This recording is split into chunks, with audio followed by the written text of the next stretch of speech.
പിതാവിന്റെയും പുത്രന്റെയും പരിശുദ്ധാത്മാവിന്റെയും നാമത്തിൽ ആമേൻ. എന്റെ പ്രിയപ്പെട്ടവരെ, ഇന്ന് ജൂലൈ 11-ാം തീയതി ശനിയാഴ്ച. അമ്മേ പരിശുദ്ധ അമ്മേ, അമ്മേ പരിശുദ്ധമേ, ദൈവമാതാവേ, കൃപാസനത്തിലൂടെ ഞങ്ങളുടെ ദേശത്തിനും അമ്മ മധ്യസ്ഥം തേടി തന്ന എല്ലാ അനുഗ്രഹങ്ങൾക്കും കൃപകൾക്കും ഞങ്ങളിപ്പോൾ ഹൃദയം നിറഞ്ഞ നന്ദി പറയുന്നു.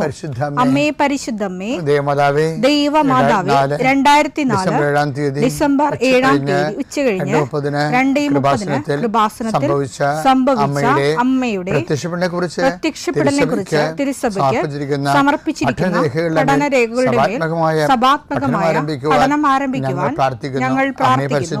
അമ്മേ പരിശുദ്ധമേ, ഭൂസ്വർലോകങ്ങളുടെ രാജ്ഞിയായ അങ്ങേയ്ക്ക് ഭൗമസംരക്ഷണത്തിനായി പ്രപഞ്ചപ്രകൃതിയെ തന്നെ തിരുസഭ പ്രതിഷ്ഠിക്കുവാൻ ഈ പ്രത്യക്ഷീകരണം വഴി ഇടയാക്കണമേ. പരിശുദ്ധമേ, ജപമാല മാതാവേ, സകല കൃപാസനം പ്രാർത്ഥനയോടും ചേർത്ത് ഞങ്ങളിപ്പോൾ പ്രാർത്ഥിക്കുന്ന ഈ കുടുംബത്തിന്റെ പ്രത്യേക നിയോഗം മക്കളെ.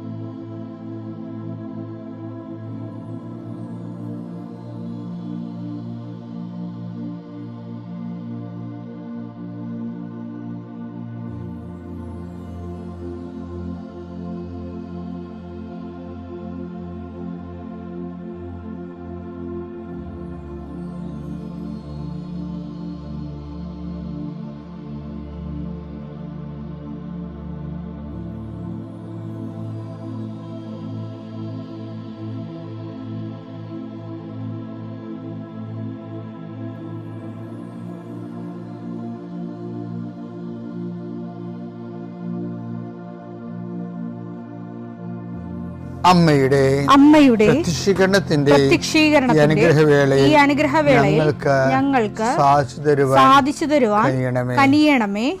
ആമേൻ. വിശ്വാസ പ്രമാണം. സർവശക്തനായ പിതാവും ആകാശത്തിന്റെയും ഭൂമിയുടെയും സൃഷ്ടാവുമായ ദൈവത്തിൽ ഞാൻ വിശ്വസിക്കുന്നു. അവിടുത്തെ ഏകപുത്രനും ഞങ്ങളുടെ കർത്താവുമായ ഈശോമിശിഹായിലും ഞാൻ വിശ്വസിക്കുന്നു. ഈ പുത്രൻ പരിശുദ്ധാത്മാവിനാൽ ഗർഭസ്ഥനായി കന്യകാമറിയത്തിൽ നിന്ന് പിറന്ന് പൊന്തിയോസ് പീലാത്തോസിന്റെ കാലത്ത് പീഡകൾ സഹിച്ച് കുരിശിൽ തറയ്ക്കപ്പെട്ട് മരിച്ച് അടക്കപ്പെട്ട് പാതാളങ്ങളിൽ ഇറങ്ങി മരിച്ചവരുടെ ഇടയിൽ നിന്ന് 3-ാം നാൾ ഉയർത്ത് സ്വർഗത്തിലേക്ക് എഴുന്നള്ളി സർവശക്തിയുള്ള പിതാവായ ദൈവത്തിന്റെ വലതുഭാഗത്തിരിക്കുന്നു. അവിടെ നിന്ന് ജീവിക്കുന്നവരെയും മരിച്ചവരെയും വിധിക്കുവാൻ വരുമെന്നും ഞാൻ വിശ്വസിക്കുന്നു. പരിശുദ്ധാത്മാവിലും ഞാൻ വിശ്വസിക്കുന്നു. വിശുദ്ധ കത്തോലിക്കാ സഭയിലും പുണ്യവാന്മാരുടെ ഐക്യത്തിലും പാപങ്ങളുടെ മോചനത്തിലും ശരീരത്തിന്റെ ഉയർപ്പിലും നിത്യമായ ജീവിതത്തിലും ഞാൻ വിശ്വസിക്കുന്നു. ആമേൻ. സുഖസ്ഥനായ ഞങ്ങളുടെ പിതാവേ, അങ്ങയുടെ നാമം പൂജിതമാകണമേ. അങ്ങയുടെ രാജ്യം വരണമേ. അങ്ങയുടെ തിരുമനസ് സ്വർഗത്തിലെ പോലെ ഭൂമിയിലും ആകണമേ. അന്നു വേണ്ടുന്ന ആഹാരം ഇന്ന് ഞങ്ങൾക്ക് തരണമേ. ഞങ്ങളോട് തെറ്റ് ചെയ്യുന്നവരോട് ഞങ്ങൾ ക്ഷമിക്കുന്നത് പോലെ ഞങ്ങളുടെ തെറ്റുകൾ ഞങ്ങളോടും ക്ഷമിക്കണമേ. ഞങ്ങളെ പ്രലോഭനത്തിൽ ഉൾപ്പെടുത്തരുതേ, തിന്മയിൽ ഞങ്ങൾ രക്ഷിക്കണമേ. ആമേൻ. നന്മ നിറഞ്ഞ മറിയമേ, സ്വസ്തി. കർത്താവ് അങ്ങയുടെ കൂടെ സ്ത്രീകളിൽ അങ്ങ് അനുഗ്രഹിക്കപ്പെട്ടവളാകുന്നു. അങ്ങയുടെ ഉദരത്തിൻ ഫലമായി ഈശോ അനുഗ്രഹിക്കപ്പെട്ടവനാകുന്നു. പരിശുദ്ധ മറിയമേ, തമ്പുരാന്റെ അമ്മേ, പാപികളായ ഞങ്ങൾക്ക് വേണ്ടി ഇപ്പോഴും ഞങ്ങളുടെ മരണസമയത്തും തമ്പുരാനോട് അപേക്ഷിക്കണമേ. ആമേൻ. കർത്താവിന്റെ ഉന്നതമായ നാമത്തിന് സ്വസ്ഥം ചെയ്യും. കർത്താവിന്റെ വിശുദ്ധ പൗരോഹിത്യത്തെ മഹത്വപ്പെടുത്തണമേ. കർത്താവ് സഭയിലുള്ള സാന്നിധ്യം പ്രകടമാക്കണമേ. ഈശോയെ, ഈ ആഴ്ചയിലെ അങ്ങയുടെ കാരുണ്യം കണ്ണുനീരോടെ ആഗ്രഹിക്കുന്നുണ്ട്. ഈശോയെ, കാൽമുട്ടിന് താഴേക്ക് തുടയിലേക്ക് നീര് പൊങ്ങിക്കിടക്കണ കണ്ട് കർത്താവ് സ്പർശിക്കും. അവർക്ക് എഴുന്നേക്കാൻ പാടില്ല, ഇരിക്കണവര്. കർത്താവെ, അങ്ങനെയുള്ള എല്ലാവരും നീ സ്പർശിക്കണം. പ്രാർത്ഥിക്കണമെന്നും പ്രാർത്ഥിച്ചത് സുഖപ്പെട്ടിട്ട് ജോലി ചെയ്യണമെന്ന് ആഗ്രഹിക്കുന്ന എല്ലാവരെയും നീ സ്പർശിക്കണേ കർത്താവെ. കർത്താവെ, യാത്രയുള്ള മക്കളെ ഞാൻ ഏൽപ്പിച്ച് പ്രാർത്ഥിക്കുന്നു. കർത്താവെ, വിദേശത്തേക്ക് യാത്ര ചെയ്യുന്നവരും സ്വദേശത്തേക്ക് യാത്ര ചെയ്യുന്നവരും ജോലി സംബന്ധമായി യാത്ര ചെയ്യുന്നവർ യാത്ര മുടങ്ങിപ്പോരുണ്ട്. ഈശോയെ, കാലുകൾ ഉദച്ചും വാഹന അപകടത്തിലും മരത്തിൽ നിന്ന് വീണും പലരും ഈ ദിവസങ്ങളിൽ അവരുടെ ഫോട്ടോയും കൂടെ എൻ്റെ അടുത്ത് വന്ന് അവരെല്ലാം ഞാനിപ്പോൾ ഓർത്ത് പ്രാർത്ഥിക്കണം. ഈശോ നിന്റെ തിരുമുറുപാടുന്ന വലതുകരം, ആണിപ്പടുതാർന്ന അത്ഭുതകരം കിടപ്പ് രോഗികളുടെ മേൽ നീ നീട്ടണമെന്ന് പ്രാർത്ഥിക്കുന്നു. അടിപ്പിണർ പോലെ വൈദാഘാതം പോലെ ദൈവിക ശക്തി അവരിലേക്ക് ആവഹിക്കണമേ എന്ന് പ്രാർത്ഥിക്കുന്നു. നീ പോകുന്നിടത്തെല്ലാം നിന്റെ കൂടെ ഞാനുണ്ടാകുന്ന നല്ല ചില കർത്താവേ, നിന്റെ ചൈതന്യം അവരിലേക്ക് ആവശ്യിക്കുകയും എൻ്റെ പ്രാർത്ഥനയിൽ ആശ്രയിച്ചിരുന്ന് പ്രാർത്ഥിക്കുമ്പോൾ എൻ്റെ കാര്യം അച്ഛൻ പറഞ്ഞില്ലല്ലോ എന്ന് ഓർത്ത് ഇപ്പം സങ്കടപ്പെടുന്നവരെ അവർ മനസ്സിൽ വിചാരിക്കുന്ന കാര്യത്തിൻ്റെ മേലെ മാതാവിൻ്റെ മധ്യസ്ഥത്തിൽ യേശു നാമത്തിലെ വിടുതൽ ലഭിക്കട്ടെ. പിതാപുത്രനും പരിശുദ്ധാത്മാവിനെ നീക്കുവാമേ. കഴിഞ്ഞ ദിവസങ്ങളിലൊക്കെ നമ്മൾ രമ്യ വർഗീസിനെ കുറിച്ച് പറഞ്ഞു. രമ്യ വർഗീസിൻ്റെ സാക്ഷ്യത്തിലെ ചില ജീവിത നിരീക്ഷണങ്ങളുണ്ട്. ഇപ്പോൾ ഈ എഡ്യൂക്കേറ്റഡ് ആയിട്ടുള്ള ആൾക്കാർ സാക്ഷ്യം പറയുമ്പോൾ അവരാണ് ഇങ്ങനെ ഈ ഉടമ്പടി is a way of life, covenant is a way of life എന്നൊക്കെ പറയണത്. അല്ല, ജോസഫച്ചൻ പറഞ്ഞു കൊടുത്തതല്ല അവരോട്. അവർ ജീവിച്ചു വന്നപ്പോൾ അവർക്ക് മനസ്സിലായി ഇതൊരു ജീവിത വഴിയാണ്, ജീവിത രീതിയാണ്. ഇപ്പം രമ്യ വർഗീസ് അങ്ങനെയല്ല പറയണത്. രമ്യ വർഗീസ് പറഞ്ഞത് ഉടമ്പടി നമ്മൾ തളർന്ന് വരുമ്പോൾ ചാരിക്കിടക്കാനുള്ള ഒരു ഇടമാണ് ഉടമ്പടിയെന്ന്. അതായത് സഹനങ്ങളിൽ തളരുമ്പോൾ ചാരിക്കിടക്കാനുള്ളൊരു ഇടമാണ്, ഒരാശ്വാസ ഇടമാണ് ഉടമ്പടി. അതെന്താ അവരങ്ങനെ പറയണമെന്ന് വെച്ച് കഴിഞ്ഞാൽ അവർ ഭർത്താവിൻ്റെ മരണത്തിന് ശേഷം ഓരോ വളർച്ചയ്ക്കും ആ വളർച്ചയ്ക്ക് മുമ്പ് നമ്മൾക്കിന്ന് പ്രയർ ഡ്രോ ചെയ്യാൻ വേണ്ടി, പുണ്യങ്ങൾ പുരോഗമിക്കാൻ വേണ്ടി ദൈവം ചില പ്രോബ്ലംസ് നമുക്ക് തരും, പസിൽസ് തരും. അപ്പോൾ നമ്മളത് ചെയ്യണം. ഇപ്പോൾ രമ്യ വർഗീസിനെ സംബന്ധിച്ചിടത്തോളം, ഇപ്പോൾ രമ്യ വർഗീസ് ഭർത്താവ് മരിച്ചു കഴിയുമ്പോൾ ഭർത്താവിന് ഈശോട് പറയുമേ 3 കുഞ്ഞുങ്ങളുണ്ടല്ലേ, വളർത്തണമല്ല, എന്തെങ്കിലും മാർഗമുണ്ടോ? അത് ഇവർക്കൊക്കെ ഒരു ഗുണമെന്ന് പറയുന്നത് ഇവർക്ക് കർത്താവുമായിട്ട് അവർ കമ്മ്യൂണിക്കേറ്റ് ചെയ്യുന്നുണ്ട്. എനിക്കറിയാവില്ല, ദൈവത്തിൻ്റെ ബന്ധത്തിൽ ഇപ്പോൾ ഈ ഉടമ്പടി നാളെ നമ്മൾ സാക്ഷികളെ കേട്ടവർക്ക് മനസ്സിലായത് ഒത്തിരി മനുഷ്യർ അവരുടെ ഒരു വീട്ടിലെ അംഗത്തെ പോലെയാണ് അമ്മയുടെ കൂടെ ജീവിക്കുന്നത്. അമ്മയുടെ കൂടെ അവർ ഡയറക്റ്റായിട്ട് സംസാരിക്കുന്നു.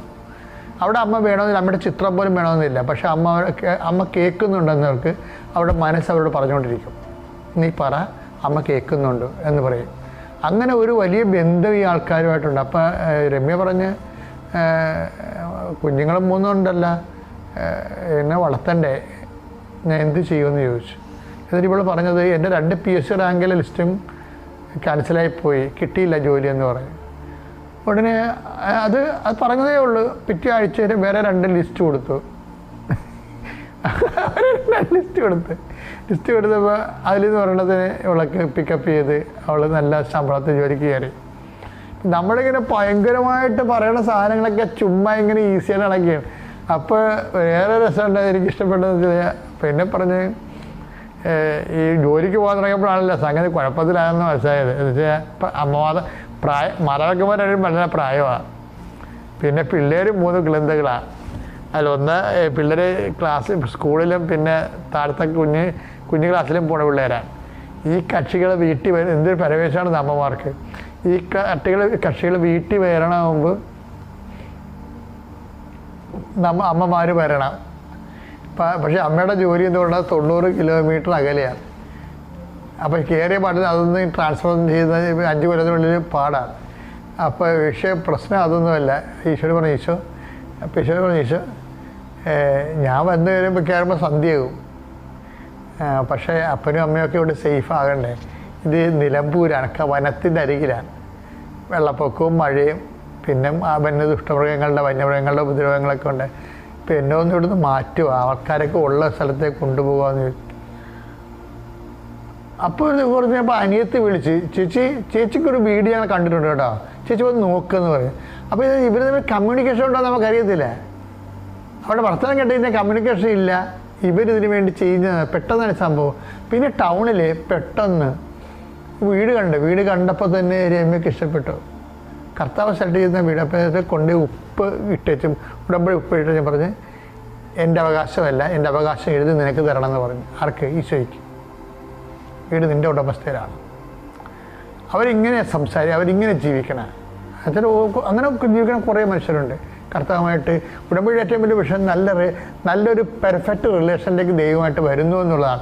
കാര്യം ഉടമ്പടിയിൽ ഉള്ള കാര്യങ്ങൾ തന്നെ വൃത്തിമേനായിട്ട് ചെയ്താൽ തന്നെ നമ്മൾ ഓട്ടോമാറ്റിക്കായിട്ട് നല്ല റിലേഷനിലേക്ക് വരും ദൈവമായിട്ട്. കമ്മ്യൂണിക്കബിൾ ജോസഫച്ചൻ അതിനെ വിളിക്കണത്, ഞാൻ അതിനെ വിളിക്കണത് കമ്മ്യൂണിക്കബിൾ റിലേഷൻ എന്നാണ്.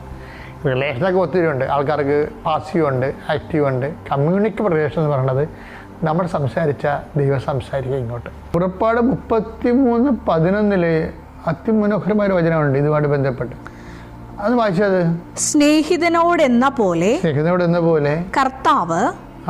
കേട്ടോ, സ്നേഹിതനോടെന്ന പോലെ കർത്താവ്. ഇത് ഏത് കർത്താവാണെന്ന് അറിയാമോ? ഈശോ കർത്താവല്ലേ. ഇത് പിതാവായ ദൈവമാണ്. പിതാവ് ദൈവം മോസ്റ്റ് റിസർവ്ഡാണ്. പക്ഷെ മോസസിനോട് എന്താണ് സംഭവിച്ചിരിക്കുന്നത്? മോസസിനോട് എന്ത് ചെയ്യുന്ന പറഞ്ഞ കർത്താവ് മോശയോട് മുഖാഭിമുഖം സംസാരിച്ചിരുന്നു. അപ്പായിക്ക് ഇന്നും റിസർവേഷൻ ഒന്നുമില്ല. നമ്മളപ്പ നിത്യതയുമായിട്ട് മാത്രം നമ്മൾ നിത്യതയെ കോൺസെൻട്രേറ്റ് ചെയ്താണ് നമ്മളുടെ ഒരു പൂർണ്ണമായ എല്ലാ മൂവ്മെൻറ്റ്സും നിത്യതയെ കോൺസെൻട്രേറ്റ് ചെയ്തുകൊണ്ടാണ് നമ്മൾ ജീവിക്കണത്, മറ്റുള്ളവർ ജീവിപ്പിക്കണമെന്ന് അപ്പായ്ക്ക് തോന്നിയാൽ അപ്പോൾ മോസസിൻ്റെ കാലത്തെ പോലെ നമ്മുടെ കമ്മ്യൂണിക്കബിൾ ആകും. പക്ഷേ വിഷയം നിത്യതയായിരിക്കണം. കാര്യം നമ്മൾ നിത്യതയെക്കുറിച്ച് പറയുമ്പോൾ അപ്പയെ സംബന്ധിച്ചിടത്തോളം അപ്പ അത് കൗണ്ട് ചെയ്യണത് നമ്മൾ ഈശോയെ മഹത്വപ്പെടുത്തുക എന്നുള്ളതാണ്. ഈശോയെ മഹത്വപ്പെടുത്തുമ്പോൾ അപ്പയുടെ പദ്ധതിയാണല്ലോ ഈശോ. അപ്പോൾ ഓട്ടോമാറ്റിക്കായിട്ട് ആ മഹത്വം അപ്പയ്ക്ക് കിട്ടണം.